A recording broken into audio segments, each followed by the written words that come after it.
ձեռք բերեք իսպանական բարձրորակ սալիկների լայն տեսականին, սկսած 1 քառակուսի մետրն ընդամենը 3300 դրամից։ Մանրամասները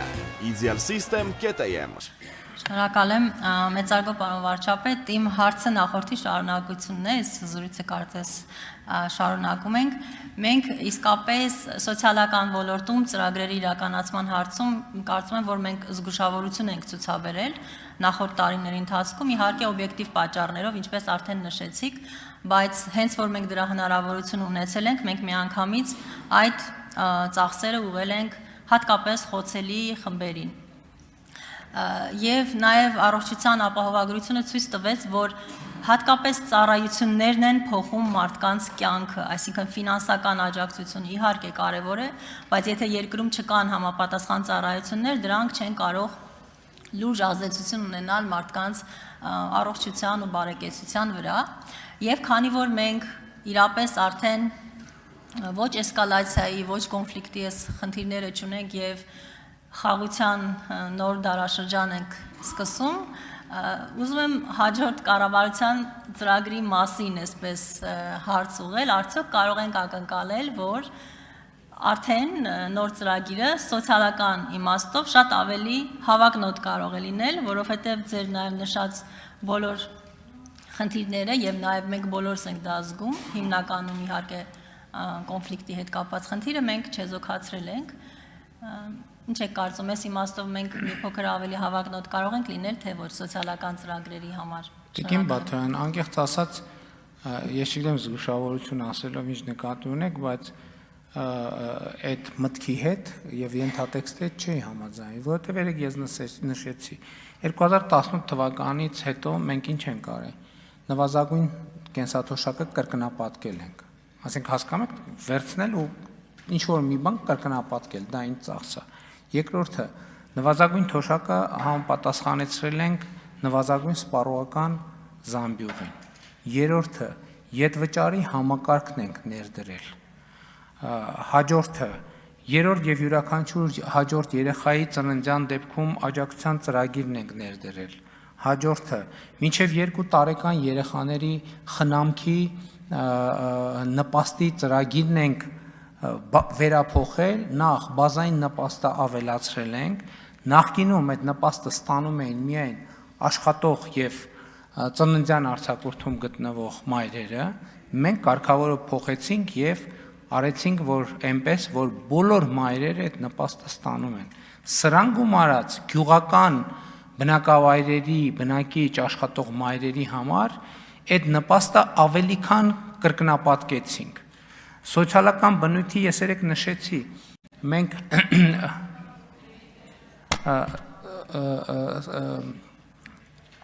բնակարանային ոլորտում մենք 320 միլիարդ դրամ գումար ենք վերադարձրել Հայաստանի Հանրապետության քաղաքացիներին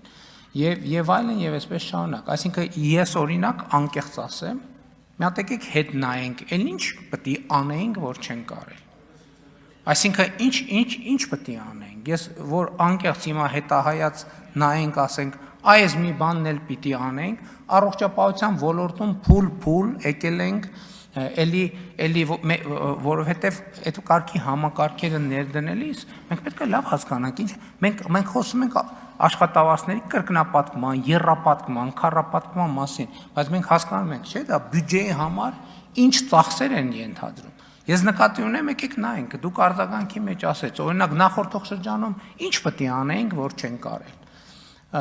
Եվ ես կարծում եմ, որ մենք պլանը կատարել ենք լիարժեք, այնտեղ մեր խնդիրը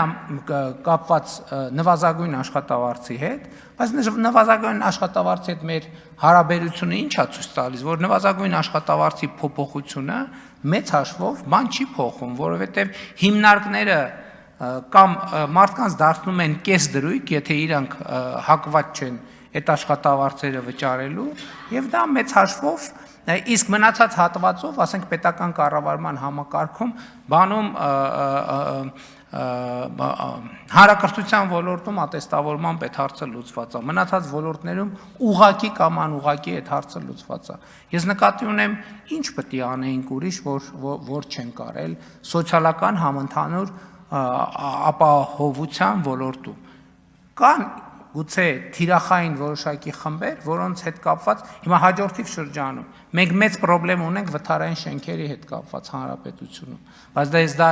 ինչ որ առումով սոցիալական ծրագիր է, բայց ինչ որ առումով մենք չենք կարող ուղղակի սոցիալական 100% տրամաբանությամբ մոտենալ այդ հարցին, դա նաև տնտեսական զարգացման եւ ներդրումային հնարավորություններ է, որտեղ կառավարությունը կմասնակցի։ Ընդ որում ես վստահություն ունեմ, որ Երևանում մենք այդ մտածած բանաձևում 100%-ով կլուծենք հարցերը, լավ 90%-ով, մնացած տեղերում էլ որոշակի մեխանիզմների պատկերացումներ ունենք, որ վթարային շենքերի խնդիրները լուծվի։ Բայց մենք կներեք սոցիալական ոլորտում նախորդ 5 տարվա ընթացքում մենք կներենք կարող ենք ասենք, որ մենք չեմպիոն ենք, որովհետև մենք արել ենք ահռելի բան, որը շատ դժվար է նույնիսկ հետահայաց նայել ու հավատալ, որ այդ ամեն ինչը մենք արել ենք։ Համեցեք արձագանք։ Պարոն վարչապետ, իհարկե ես իմ ելույթում կնշեմ այս մասին, ես բոլոր ձեր նշածների հետ իհարկե ես հիշում եմ եւ համաձայն եմ, բայց այստեղ պարզապես այն մասին է, որ երբ մենք հակառակը այսքան ծրագիր իրականացնում ենք, այդքան ակնկալիքները նաեւ քաղաքացիների ավելանում են, որովհետեւ սոցիալական ոլորտն է, որ անընդհատ ներդերի եւ ծախսերի կարիք ունի եւ ես իհարկե խոսում եմ օրինակ այն մեր հաջողված ծրագրերի շարունակության մասին, բնակարանաշինության մասին, նույն ձեր նշած կամ ծառայությունների ավելացման ավելի շատ եւ այս ոլորտում է որ ես վստահ եմ դուք եք մարզերում հանդիպումների ժամանակ անընդհատ այդ հարցումները, չգիտեմ, մեր գյուղում շարունակենք այս ծրագրերը, մեր մարզում սրա մասին է խոսքը եւ ես վստահ եմ որ այս իմաստով մեր արած աշխատանքը իր արդյունքները տալիս են իմաստով, որ ակնկալիքներն են մեծանում եւ ամենևին ես չեմ ասում, թե մենք քիչ ենք արել, բայց նորից եմ կրկնում, խաղաղության դարաշրջանը պիտի իմ կարծիքով մեզ նոր հնարավորություն տա այս իմաստով։ Շնորհակալ եմ։ Շատ լավ, ես համաձայն եմ, բայց մենք բոլորս պետք է մի բան հասկանանք, որ հնարավորությունը ստեղծվում է աշխատանքով։ Ասենք ենթադրենք, եկեք պատկերացնենք հանրապետությունում բոլորս ուզում ենք լինենք սոցիալական բանի ծրագրերի շահառու, այդ նշանակումը ոչ մի սոցիալական ծրագիր չի լինի, որովհետև սոցիալական ծրագիր ֆինանսավորելու համար անհրաժեշտ են, որ մարդիկ աշխատեն, արդյունք գեներացնեն, օրենքով սահմանված հարկերը վճարեն։ Ընդհանրապես սա մեր որպես կառավարող թիմ ամենամեծ խնդիրներից մեկն է իմ կարծիքով, ցույց տալ թե պետությունը ոնց է աշխատում, որովհետև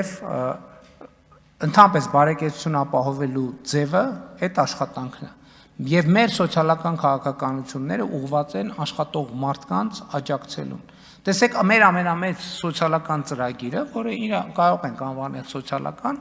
եկամտային հարկի վերադարձի ծրագիրն է 324 միլիարդ դրամ մենք վերադարձրել ենք։ Բայց ենթադրվում է, որ այդ մարդիկ, որ այդ եկամտային հարկը վերադարձրել են, ստացել են, ենթադրվում է, որ իրանք մի որոշակի աշխատավարձ ունեն։ Ենթադրվում է, որ իրանք որոշակի աշխատանք ունեն։ Եվ մենք չենք զղջում, որ այդ մարդկանց աջակցում ենք, որովհետև այդ մարդիկ են գեներացնում են հիմնական արդյունքը, որով նաև մենք սոցիալական ծրագրերը թոշակ ենք ավելացնում, նպաստ ենք ավելացնում եւ այլն եւ այդպես շարունակ։ Ամենակարևոր բարեփոխումը, որ մենք սոցիալական ոլորտում սկսել ենք, անապահովության գնահատման նոր համակարգն է, որտեղ մենք մարդուն պետքա մղենք աշխատանքի, Այն մարդը, որ օբյեկտիվորեն չի կարող աշխատել, օբյեկտիվ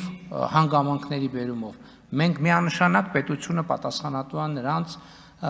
սոցիալական նվազագույնը ապահովելու համար, բայց այն մարդը, ով աշխատունակ է եւ հրաժարվում է աշխատելուց այն պայմաններում, երբ որ անընդհատ աշխատանք է։ Ես նախորդ օրը գնացել եմ Մասիսում Խելացի